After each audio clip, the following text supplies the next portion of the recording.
반갑습니다. 청춘부동산입니다. 환율이 계속 상승하고 있죠. 불과 몇 달 전에 환율 1,400원대를 뉴 노멀이라고 표현하면서 사람들한테 말이 많았었는데 이제 1,500원을 넘어서려고 하고 있습니다. 달러, 유로, 엔화 등 기축 통화가 아닌 국가들 제외하고는 대부분 국가들의 환율이 상승 또는 급등하고 있는 그런 상황이고 우리나라도 마찬가지예요. 문재인 정부 시절에 소득주도 성장 정책이 실패할 수밖에 없는 이유에 대해서 제가 설명드리면서 달러 사세요. 그때부터 시작을 했었죠. 그리고 지금도 마찬가지입니다. 1,500원을 육박하고 있는 이 시점에도 저는 달러를 계속 매수하고 보유하고 있습니다. 저는 부동산 버블이 터지지 않는 이상 우리나라의 환율은 계속적으로 오를 수밖에 없다고 보고요. 화폐 가치가 점점 하락하는 난미형 하이퍼 인플레이션이 올 거라고 봅니다. 대한민국 환율이 왜 폭등하는지 오늘 설명드리겠습니다. 우선 환율입니다. 모르신 분들이 대부분이시겠지만요. 우리나라 환율이 1,485원까지 며칠 전에 찍고 다시 1,470원대로 내려왔어요. 환율이 상승하게 되면은 해외에서 수입하는 원재료의 가격이 높아지면서 우리나라의 물가까지 올라가는 그런 효과를 보이게 됩니다. 그럼 금리 인상을 통해서 환율과 물가를 하락시키는 그런 정책을 펼쳐야 되는데 대한민국의 정치인들은 그럴 생각이 전혀 없죠.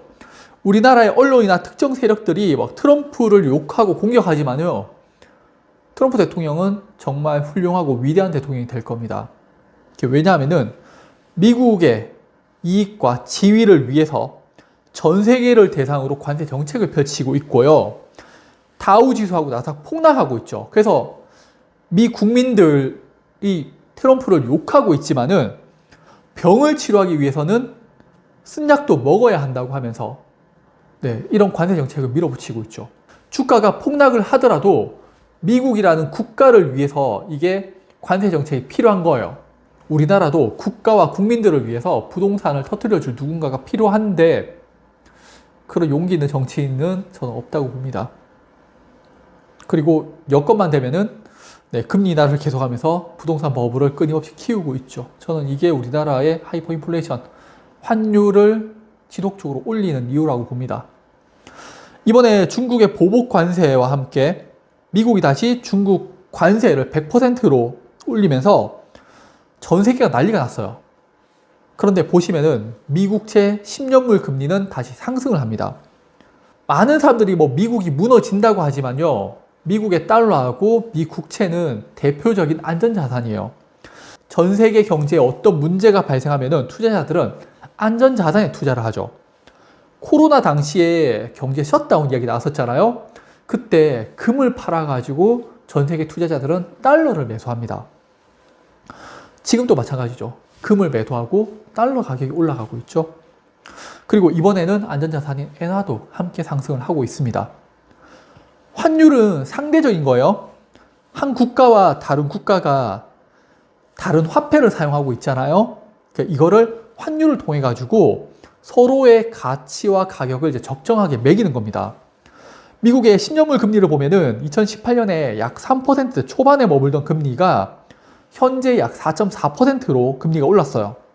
근데 이게 미국 경제가 불안해 가지고 사람들이 채권을 던져서 금리가 올랐는 게 아니라 경제 호황과 물가 상승이라는 이런 전형적인 골디락스의 영향으로 금리를 인상한 겁니다. 그러니까 우리나라의 경우는 2018년의 금리하고 현재 금리하고 비슷한 수준이죠.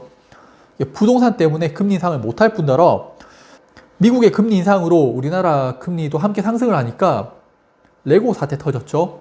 새마을금고 문제가 됐죠. PF 금리 급등하면서 건설사들 난리가 나버렸죠.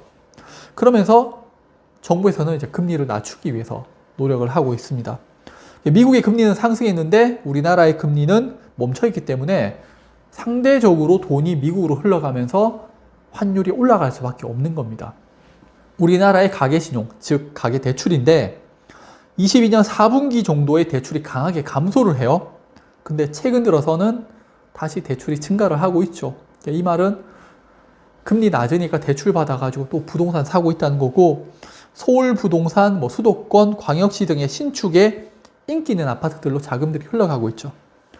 부동산이 터지지 않기 위해서 돈을 계속 풀고 이런 인플레이션은 복리 효과로 인해 가지고 부동산을 또 키우고, 네, 우리나라의 원화의 가치는 브라질의 헤와라나 터키의 리라와 같은, 저는 그런 식의 환율이 계속 급등할 거라고 보고 있습니다.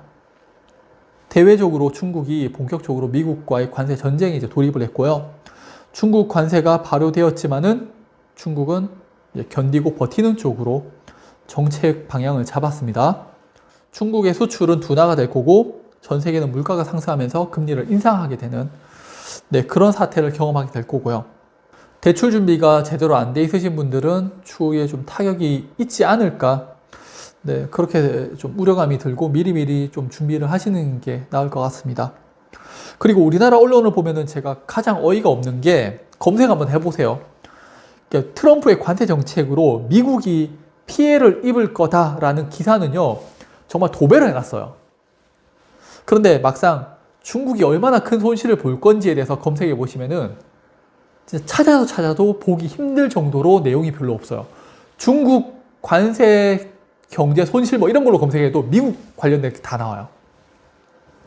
이게 얼마나 미국이 자유로운 국가인지, 반대로 중국이 얼마나 폐쇄적인 국가인지를 볼 수가 있는 거예요.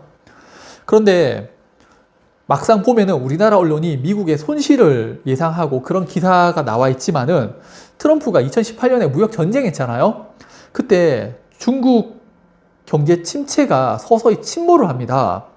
대표적으로 볼 수가 있는 게 중국의 실업률인데 2018년 이후부터 실업률이 급등을 해요. 그리고 실업률이 떨어지지 않고 있죠. 여기에 지금 관세 100%를 매기게 되면 어떻게 될까요? 네, 중국의 기업들이 무너지고 실업률은 더 상승하고요. 중국 경제 더 어려워집니다. 이게 당연한 건데 다들 중국은 괜찮을 거래요. 2018년에 실제 미국의 무역 적자는요, 줄어듭니다. 그렇게 무역 전쟁 때리면서. 이번에 관세 정책도 마찬가지라고 저는 봐요. 미국의 무역 적자는 줄어들 거예요. 미국의 경제는 더 좋아질 겁니다. 제가 수년 전부터 미국의 경제가 좋다고 하니까 다들 미국 경제 불황이다라고 많이들 이야기 하시는데, 지금까지도 전 세계에서 가장 좋은 국가 중에 하나예요. 만약에 중국이 미국을 넘볼 수 있는 힘이 있다면요, 환율이 지금처럼 급등하진 않을 겁니다.